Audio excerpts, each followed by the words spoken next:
Magandang araw mga mag-aaral. Humanda na kayo dahil dadalhin ko kayo sa isang nakaka-excite na paglalakbay sa mayamang kasaysayan ng Pilipinas. Ang ating paglalakbay ay nagsisimula bago pa man dumating ang mga Espanyol.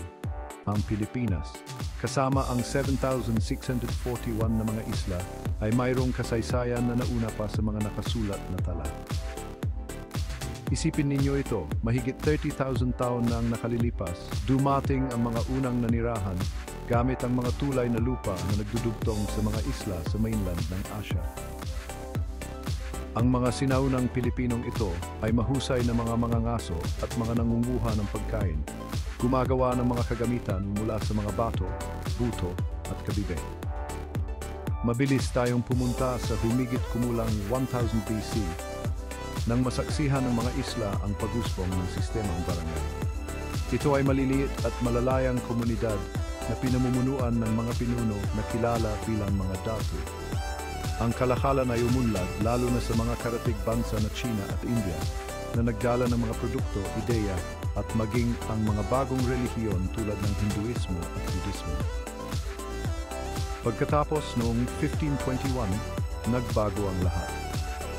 Si Ferdinand Magellan, isang Portuguese explorer na naglalayag para sa Espanya, ay dumaong sa Pilipinas at inangkin ang lupain para sa Espanya. Ito ang simula ng mahigit 300 taon ng pananakop ng mga Espanyol. Sa panahong ito, ipinakilala ng mga Espanyol ang Kristyanismo, nagtayo ng mga simbahan, at itinatag ang Maynila bilang kabisera. Ngunit ang mga Pilipino ay matatag. Sa huling bahagi ng ika-19 na siglo, lumalago ang mga kilusang makabayan. Ang mga pinunong tulad ni Jose Rizal at Andres Bonifacio ay nagbigay inspirasyon sa mga tao na ipaglaban ang kalayaan. Ang mga sinulat ni Rizal ay nag-alab ng isang kislap at pinangunahan ng katipunan ni Bonifacio ang pakikipaglaban. Ang kanilang mga pagsisikap ay nagtapos sa Revolusyong Pilipino noong 1896.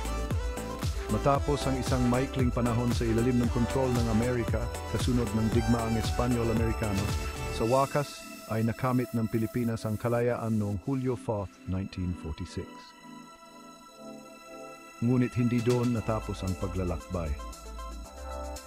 Ang panahon pagkatapos ng kalayaan ay minarkahan ng muling pagtatayo at modernisasyon. Sa kasalukuyang kasaysayan, nakita ng Pilipinas ang makabuluhang paglago ng ekonomiya at pagunlad ng kultura.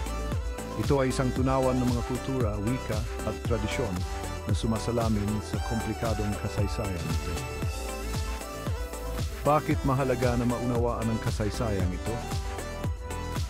Hindi lang ito tungkol sa mga petsa at mga pangyayari. Ito ay tungkol sa pag-alam sa mga ugat ng isang bansa at pagpapahalaga sa pinagdaanan nito. Ang kwento ng Pilipinas ay kwento ng katatagan, pagkakaiba-iba at transformasyon. Sa susunod na maisip ninyo ang Pilipinas, tandaan na mayamang kasaysayan nito. Napakarami pang dapat tuklasin at ang bawat kabanata ay kasing interesante ng huli. Salamat sa pakikinig at ipagpatuloy ang pagtuklas.